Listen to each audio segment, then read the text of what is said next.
બનાસકાંઠાથી સમાચાર મળી રહ્યા છે। બનાસકાંઠા વડગામ ખાતે રત્ન કલાકારોની વ્યથા। રત્ન કલાકારોને પોતાનું ગુજરાન ચલાવવું મુશ્કેલ બન્યું છે। રત્ન કલાકારોએ ગુજરાત સરકાર પાસે સહાયની માંગ કરી છે। હીરા ઉદ્યોગમાં મંદી હોવાને કારણે સહાયની માંગ। રત્ન કલાકારોના આત્મહત્યાના બનાવોમાં પણ વધારો થયો છે।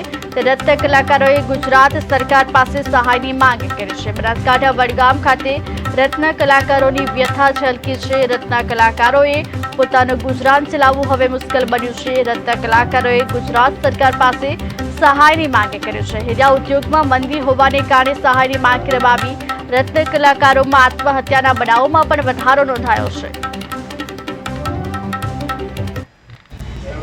तो आज घड़ी સુધી અમને કોઈ સહાય કે કોઈ અમને કોઈ એવો રોજગાર કે એવું કોઈ કામ ફાળી આપ્યો નથી।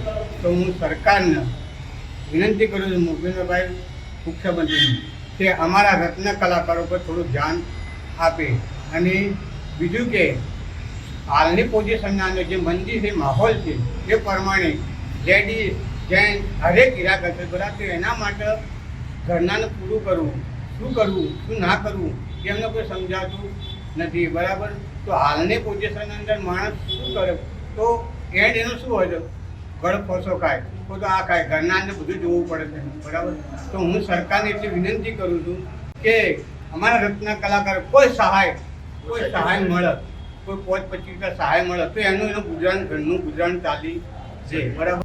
વૈશ્વિક મંદીના કારણે જો હીરા ઉદ્યોગમાં જે મંદી આવી છે, સરકારશ્રીને અમારી નમ્ર એક વિનંતી છે કે કંઈક વિશેષ પેકેજની જાહેરાત કરે। બાકી એમાં તો અમારે વડગામ તાલુકામાં બનાસકાંઠામાં પાણીની તો ઓલરેડી અછત છે જ। પુરુષ એનાથી કરે, સામાન્ય કારીગર પુરુષ એનાથી કરે। શ્રીમાન શ્રી ભૂપેન્દ્રભાઈ પટેલને કેન્દ્ર સરકારમાં નરેન્દ્ર મોદીને એક જ મારી વિનંતી છે કે જે રત્ન કલાકારો ઉપર થોડું ધ્યાન આપે। દેશની જીડીપીમાં મહત્વનો ભાગ છે હીરા ઉદ્યોગ, કે દેશની જીડીપીમાં મહત્વનો ભાગ છે। તો જીડીપીમાં મહત્વનો ભાગ અમે હીરા ઉદ્યોગવાળા એને પૂરો કરતા હોય તો ભૂપેન્દ્ર પટેલને ખાસ વિનંતી છે કે કંઈક વિશેષ પેકેજની જાહેરાત કરે। તે બધા સરકારને મારી હાથ જોડી નમ્ર વિનંતી છે, કારણ કે હવે રત્ન કલાકાર આત્મહત્યા કરવા માટે મજબૂર થયો। હમણાં તમે સુરતના સમાચાર સાંભળ્યા છે, કિરણ જેમ્સે 10 દિવસનું વેકેશન જાહેર કર્યું, સબજીભાઈ 10 દિવસનું વેકેશન જાહેર કર્યું। તો મારે કહેવાનો મતલબ એક જ છે કે આટલા વેકેશન પડશે તો ગુજરાતના 15 લાખ કારીગરોનું થશે શું?